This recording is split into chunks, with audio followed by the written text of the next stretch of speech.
Chapter 5. A wet Saturday. Liquid. The day starts gray, like the ashes from an ashtray. The smell of cigarettes hangs thick in the air. The active state of the clouds throws the rain on the many people. Their cars, their possessions and other things they hold dear. The umbrella sellers see their move. Like an automatic weapon, they shoot the magazine empty.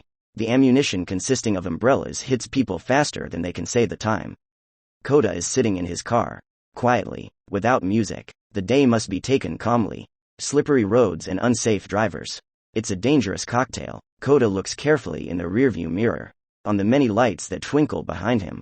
Running close. Overtaking. 3 cars further down the line push. He feels the irritation. Turns away as fast as he can.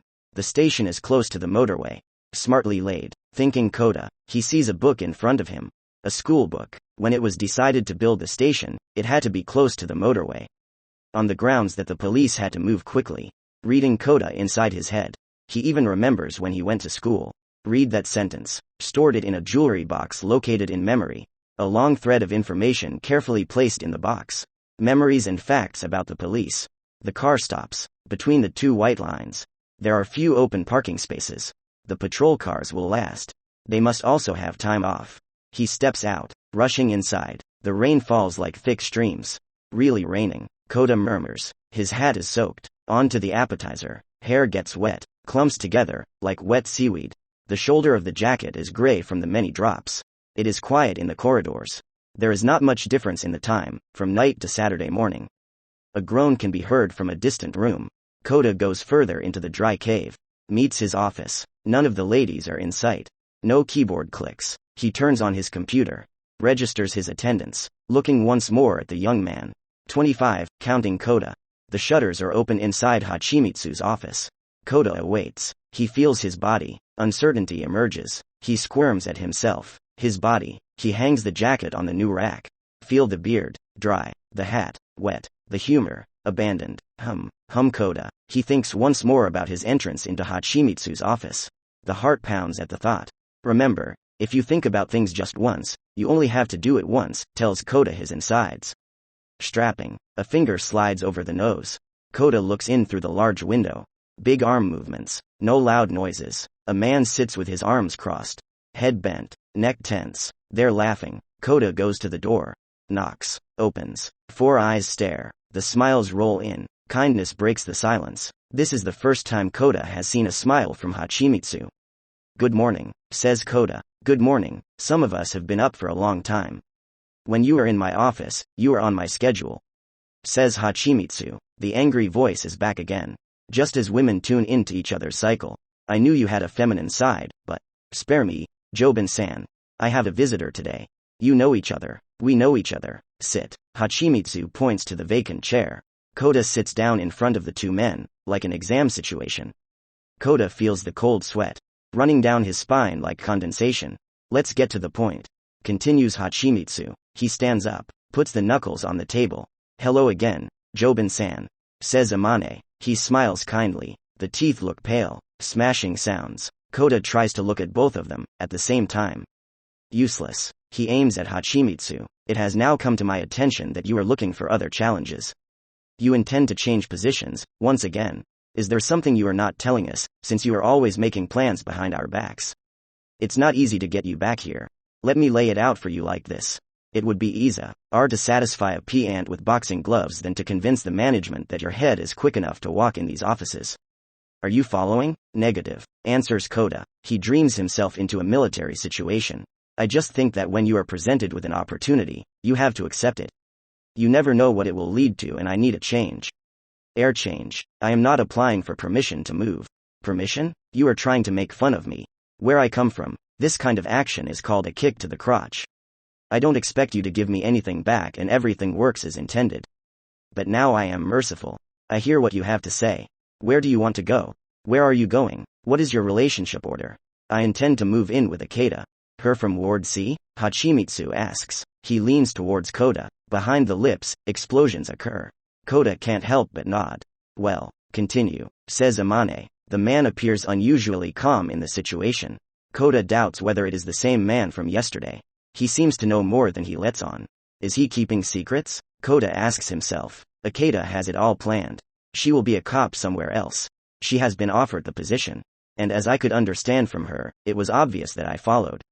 Kota and Ikeda, buy now, on DVD near you, answers Hachimitsu. Amane shuts him up, tranquils him like 20 stun darts in a gorilla.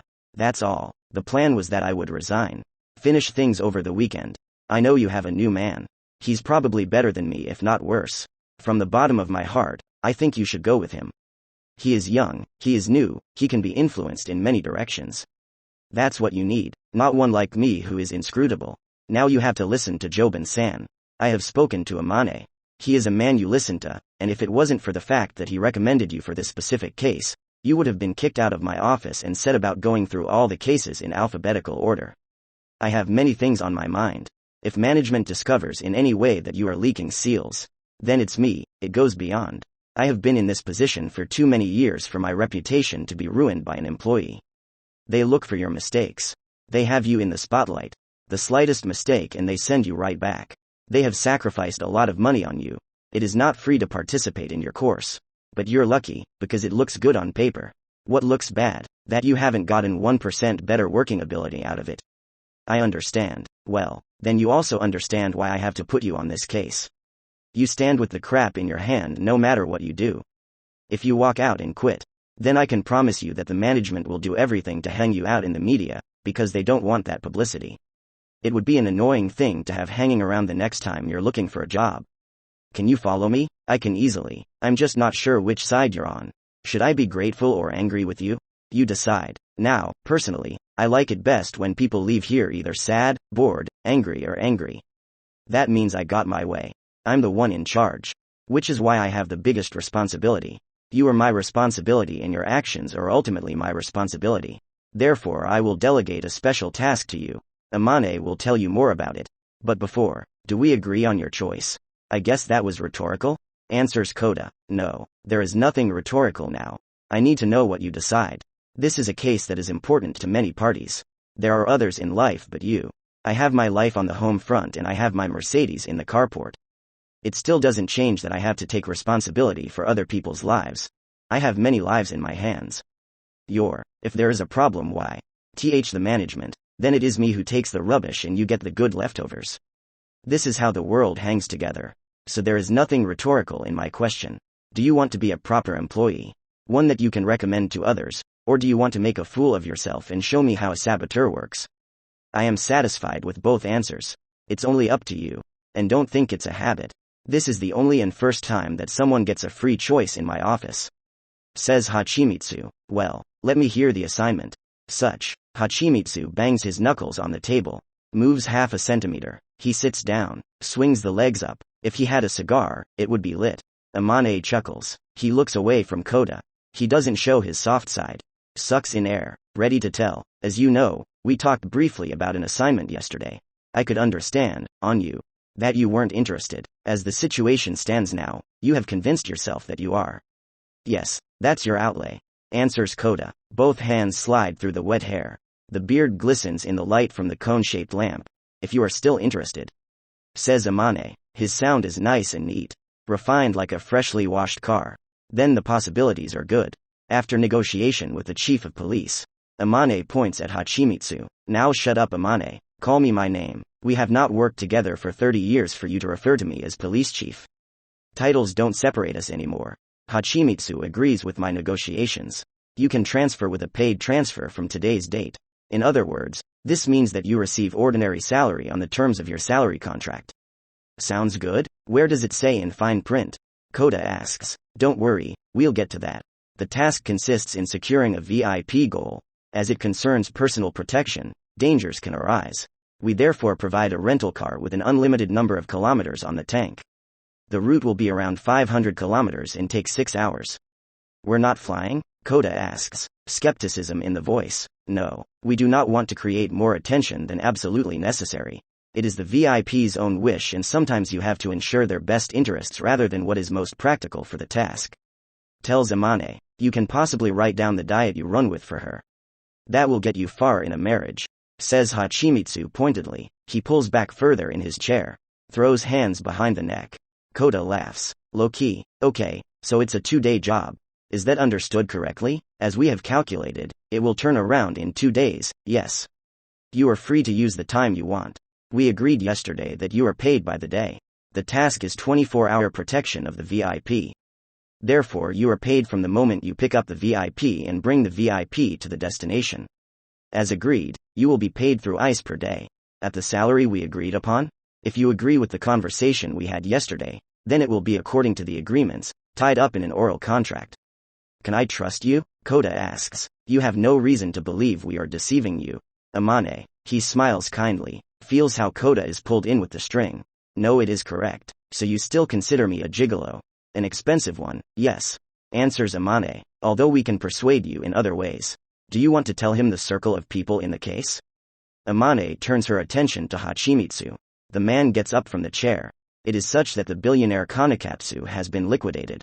Before you start thinking more, you are not set on solving the murder. In such cases, there are too many enemies to track anything down. His daughter, on the other hand, is worth a large sum of money. Both from Konakatsu's life insurance and the takeover of the shares in everything Konakatsu owns. Naegi? Kota asks. He sees the girl as a picture in his mind. Why, yes. You know each other and she only wants you to escort her safely to her destination. The contracts must be signed slightly outside Osaka, where she must be physically present. After that, she is a very rich girl. I guess many want her life too? The opportunity is there. The ratio order is to take everything as a sign of danger. These are large amounts of money. Everyone wants a piece of that share, and there are many queuing up for it. Unfortunately for them, blood comes first. Need I say more? You must pick her up at this address. Tomorrow, at 9 o'clock after the morning traffic has ended. A black SUV will be available. You get the key now. Tells Hachimitsu. The note with the address changes hands. Kota reads it once more. Hachimitsu puts the key on the table. Kota accepts, looking alternately at the two men. He is thinking. Gets up. No words. Heading towards the door. Any last words about the mission? Amane asks. You have my bank details. Answers Kota. He goes out into the rain. Drives home.